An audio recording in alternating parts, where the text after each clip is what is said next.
நம்ம சேனல் தொடர்ந்து நீங்கள் வீடியோக்களை பார்க்க நினச்சிங்கன்னா இதுவரை நம்ம சேனலை சப்ஸ்கிரைப் பண்ணுங்கள் கீழே பெல் சிம்பிள் இருக்கும் அதையும் கிளிக் பண்ணுங்க. சரி வாங்க நம்ம வீடியோக்குள்ளே போகலாம். வணக்கம் நண்பர்களே. பெங்களூர் பிஸியான ஜெய்நகர் பகுதியில் ஒரு அமைதியான அடுக்குமாடி குடியிருப்பில் வசித்து வந்தார் சாரதா.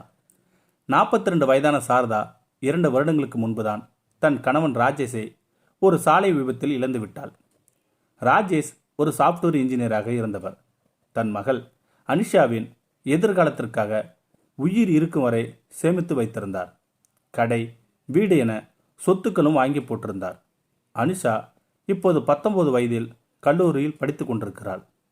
இன்னும் சில வருடங்களில் அவளுக்கு நல்ல முறையில் திருமணம் செய்து வைக்க வேண்டும் என்பது சாரதாவின் ஒரே குறிக்கோள். கடை, வீடு மூலம் கிடைக்கும் வாடகைதான் இவர்களின் வாழ்வாதாரமாக இருந்தது. ராஜேஷ் சேமித்து வைத்திருந்த 60 சவரன் தங்க நகை இன்றைய விலையில் கிட்டத்தட்ட 60 லட்சம் ரூபாய் மதிப்புள்ளது. சாரதாவின் லாக்கரில் பத்திரமாக இருந்தது. அது அனிஷாவின் திருமணத்திற்கான சேமிப்பு. கணவனை இழந்த சாரதா சோர்ந்து விடாமல் தினமும் யோகா செய்து உடற்பயிற்சி செய்து தன் உடலை கட்டுக்கோப்பாக வைத்திருந்தாள். 48 வயதாகியதும் அவளை பார்த்தால் 30 வயது இளம்பெண் போலத்தான் தெரியும். தமிழ் சினிமா நடிகை சினேகா போல் வாட்ட சட்டமான தோற்றமாக இருப்பாள் சாரதா. புடவை அணிந்து கொண்டு அந்த அப்பார்ட்மெண்ட் சாலைகளில் சாரதா நடக்கும்போது இலசுகள் முதல் பெருசுகள் வரை அவளின் அழகின் மீது பார்வை பதியும்.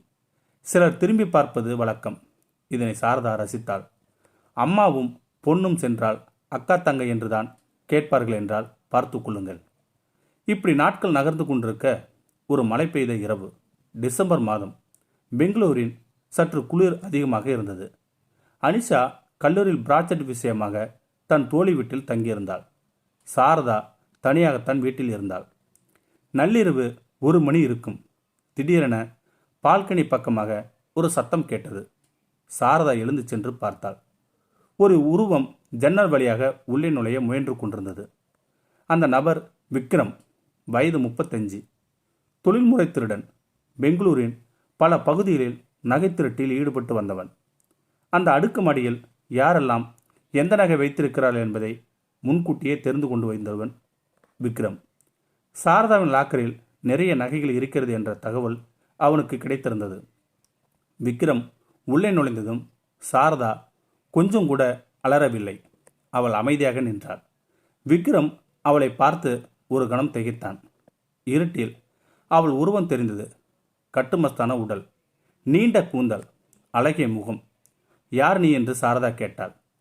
குரலில் பயம் இல்லை. விக்ரம் கையில் இருந்த கத்தியை காட்டி, சத்தம் போட்டா உன்னை கொன்னுடுவேன், லாக்கர் எங்கே, நகையை எடுத்து கொடு என்று மிரட்டினான் விக்ரம். சாரதா ஒரு புன்னகை செய்தாள். நீ திருடறதுக்கு வந்தது பற்றி எனக்கு கவலை இல்லை.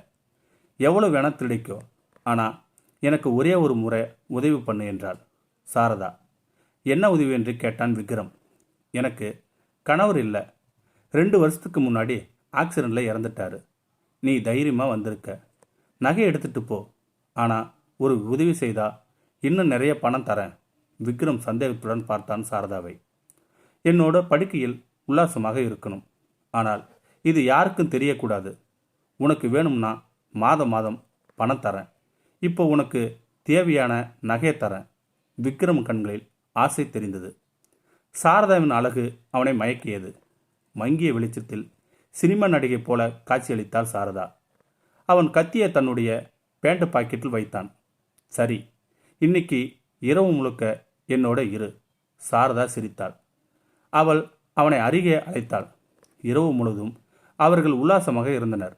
விக்ரம் தன் மனதை முழுமையாக இழந்து விட்டான். அவன் சாரதாவின் அழகிலும் தைரியத்திலும் மயங்கினான். என்னை பார்த்தா உனக்கு பயமா இல்லையா என்று கேட்டான் விக்ரம். ஆனால் சாரதாவோ, பயமாத்தான் இருந்துச்சு.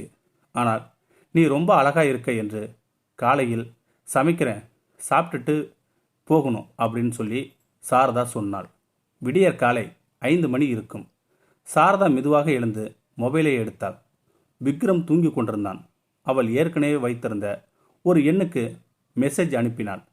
அது பக்கத்து இருந்த போலீஸ் இன்ஸ்பெக்டர் ரமேஷின் எண். சாரதா அவரிடம் தகவல் கொடுத்திருந்தாள். சில நிமிடங்களில் வீட்டின் கதவு தட்டப்பட்டது. போலீஸ், கதவை திறங்கள். விக்ரம் திடுக்கிட்டு எழுந்தான். ஆனால் அப்போதற்குள் சாரதா அவன் கைகள் தன் சேலையால் கட்டிவிட்டாள். போலீஸ் உள்ளே வந்தது. விக்ரமை பிடித்தனர். லாக்கர் திறக்கப்படவில்லை. 60 சவரன் நகை பத்திரமாக இருந்தது. போலீஸ் ஸ்டேஷனில் விசாரணையின் போது சாரதா கூறினாள், என் சொத்து இதுதான். என் உடலு, அதன் அழகும், 35 வயசு திருடனை நான் எப்படி தாக்குவது? ஆயுதமும் எதுவும் இல்லை. அதனால் என் தைரியத்தையும் அழகையும் ஆயுதமாக பயன்படுத்தினேன். என் மகளின் எதிர்காலத்திற்கு காப்பாற்றினேன். இந்த செய்தி பெங்களூர் முழுக்க பரவியது. பலர் சாரதாவை தைரியசாலி என்று பாராட்டினர். செய்தித்தாள்களில் அழகால் திருடனை வீழ்த்திய தாய் என்ற தலைப்பில் வந்தன. ஊர் மக்கள் வாழ்த்தினர். ஆனால் சிலர் விமர்சித்தனர். இப்படியா ஒரு பெண் செய்ய வேண்டும்? அநாகரிகம் என்று கூறினார்கள். சாரதா அதற்கு பதிலளித்தாள், என் மகளுக்கு நான் செய்ய வேண்டிய கடமை இது. எந்த தாயும் தன் குழந்தையின் எதிர்காலத்திற்காக எதையும் செய்வாள். நான் தவறு எதுவும் செய்யவில்லை. ஒரு குற்றவாளியை பிடிக்க உதவினேன். அனிஷா திரும்பி வந்து அம்மாவை கட்டி கொண்டாள். அம்மா, நீ உலகத்திலேயே தைரியமானவள். சாரதா புன்னகைத்தாள். அவள் தன் மகளின் திருமணத்திற்கான நகையை பத்திரப்படுத்தியதோடு தன் தைரியத்தையும் உலகத்துக்கு காட்டினாள். பெங்களூர் அடுக்குமாடியில் இன்றும் சாரதாவின் கதை பேசப்பட்டு வருகிறது. தங்க நகையை மட்டுமல்ல, ஒரு தாயின் தைரியத்தையும் காப்பாற்றிய கதை இது. இந்த வீடியோ பற்றி கருத்தை கீழே இருக்கிற கமெண்ட் செக்ஷன் சொல்லுங்கள். அப்படி நம்மளோட சேனலை சப்ஸ்கிரைப் பண்ணுங்கள். கீழே பெல் சிம்பல் இருக்குது, அதையும் கிளிக் பண்ணுங்கள். தேங்க்யூ ஃபார் வாட்சிங்.